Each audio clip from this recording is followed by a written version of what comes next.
Hello, Abnormal Investigations. I've got another encounter for you, and happy Friday to everybody. Uh, I would have went boots on the ground tonight, but it's not looking like I'm going to be able to. Still got some tires ordered. They haven't made it in yet, and I'll still have to have them balanced and mounted when they get in. So it looks like this weekend may be some sit-downs, guys. But I still hope to see y'all. I got this encounter that was sent in, guys. It looks like a really good encounter. I think you're going to really get a lot of information from this one. And we had Amanda on tonight, which was always a treat. She has so much information. So go check out Amanda, the Bigfoot lady, if you get a chance. Really nice person. I would like to begin by saying that I don't really know what I saw all those years ago. These events happened sometime in the past, and memories can change. However, some aspects are clearer in my mind than others. I worry that my mind filled in the gaps of the events that happened those years ago. Nevertheless, this story is what happened to me during a winter of my youth. It's essential to note that at the time I lived in western Michigan, not too far from Lake Michigan, and a deeply rural town, fewer than 2,000 people, raised in my hometown. And I lived some 20 minutes away from civilization. While there were few people there were miles of rolling farmland and untamed forests that surrounded us, giving my father ample room to indulge in his favorite hobby of hunting. I was never too interested in hunting myself. I felt it insulting to the majestic deer who lived on our property, and quite frankly unfair whenever guns were involved, and I have a big heart. This was just one of the many differences between my father and me. Still, he did his best to involve me in his hobbies. That's how, despite hours of protesting, I was dragged into the woods with him and up a tree after school. Wearing full camo and holding his rifle and binoculars, my father scanned the surrounding woods, the fields for any sign of activity. I, on the other hand, was swaddled in a blanket and in horribly uncomfortable lawn chair, not at all enjoying myself. While I love the woods and still do, I just wasn't interested in the evening activities.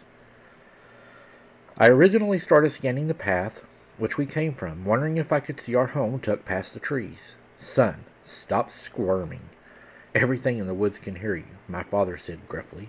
I huffed, in annoyance, but still listened, opening my book and trying to get comfortable.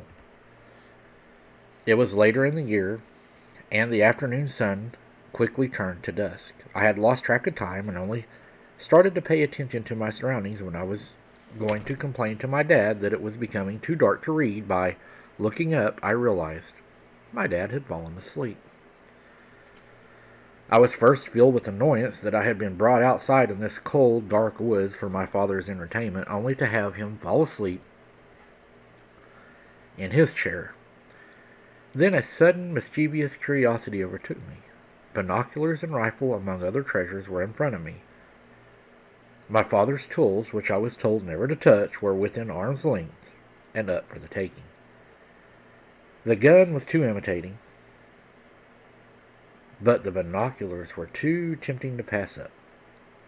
These were high-powered and very expensive pieces of equipment, but I snatched them up and I turned to see if I could finally see my house with their help. I searched through the countless tree branches and was about to give up when I saw something moving. It was low to the ground, some dark brown furred animal that was shaking violently. I couldn't make out many details, and even though I saw its antlers, it seemed unlike a deer. Deer are usually pretty calm and very distinguishable. I couldn't begin to guess what I was looking at, though I eventually noticed it was two things, one dead and another not so much. I quickly guessed that I was looking at two distinct creatures.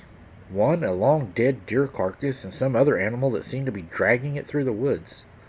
I have a habit of talking too much, and this came to bite me when I muttered, "What is that?" underneath my breath. The thing stopped moving suddenly. My heart skipped as I kept looking at it. There's no way that thing heard me. It was so far away, yet I saw these long ears perk up, and it turned toward and it showed me its face. It was a canine thing with a long snout that tapered into a dark nose, sharp yellowish teeth that jetted out awkwardly angles, and the most peculiar eyes. While it seemed to not have hair or very, very short hair around its face, the part that stuck out to me were the eyes. They were a deep amber color, unnaturally illuminated in the low light,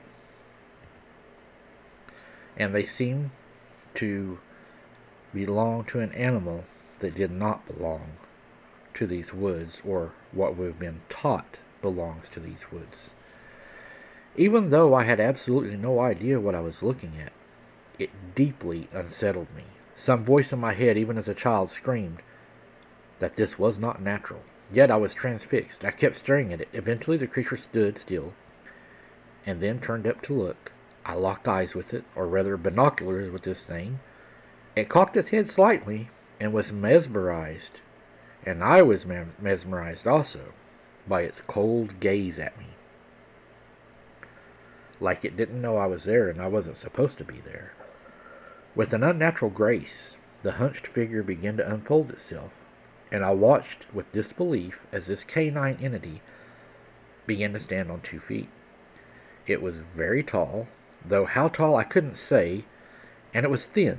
It looked like it was very hungry and hadn't fed well, as I remember seeing its rib bones through the skin, hairless patches on its sides. The legs were bent at an awkward angle, and given how the creature hunched and held onto a tree trunk, I guessed while it could stand up, it was one of the many unnatural aspects of this creature.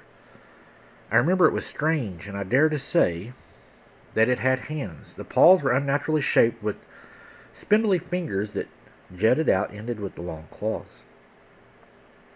The worst part of the whole event was the just sense of understanding. I had primal feeling that this creature knew I was up the tree looking at it, that it understood completely that what was going on, and that it and I both knew it could come and get me whenever it wanted.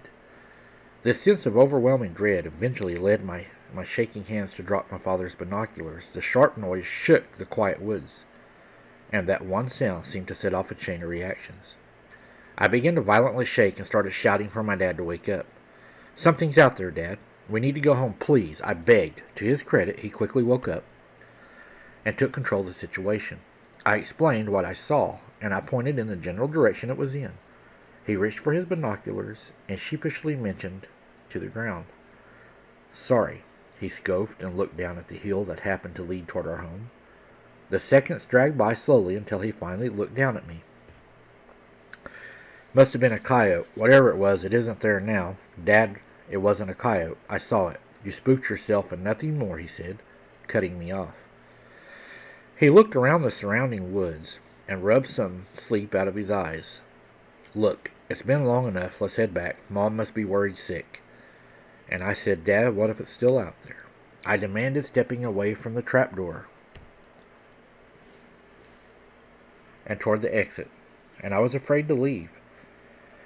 "There's no way it's still out there," he said, mentioning to his rifle. "Now let's go home. You know you're safe with me." There was no more pleading I could do, so I just followed my dad and gave in. He went down the ladder first, and I quickly followed. We made it home safely, but the image of that creature, it stayed with me. Over the next few weeks, I began to believe that I was seeing things, my father never seeing any evidence of anything when he went on various other hunts, and I pushed the thoughts away. However, the encounter left me a little bit afraid, but I told my dad one night that I was going to go to the woods to go gather mushrooms. And the first time in my life he told me no, that I should not go. And he's always let me do this before, and I told him, I said, "Dad, I'm going to miss the mushrooms. This is a perfect time." He was very clear that I was not allowed to go. He said it would end terrible for me. So did my dad know? And he just wouldn't admit it? I'll never know. My dad passed away last summer. But I do think my dad did know what was out there, and I think that's why he didn't want me to go at that time to collect the mushrooms. What do you all think? I would say your dad knew. He probably didn't want to scare you, and he didn't want you to go in there and get hurt. That would be my guess. What do you all think? Did his dad know, or do you think his dad didn't know? Let me know in the comments what you all think. Was he protecting his son, or was he just being controlling? Thank you everybody for listening. I appreciate you all being here. If you don't mind, smash the like button. And always remember, keep your head on a swivel. Don't be something's dinner. And thank you all so much for being here.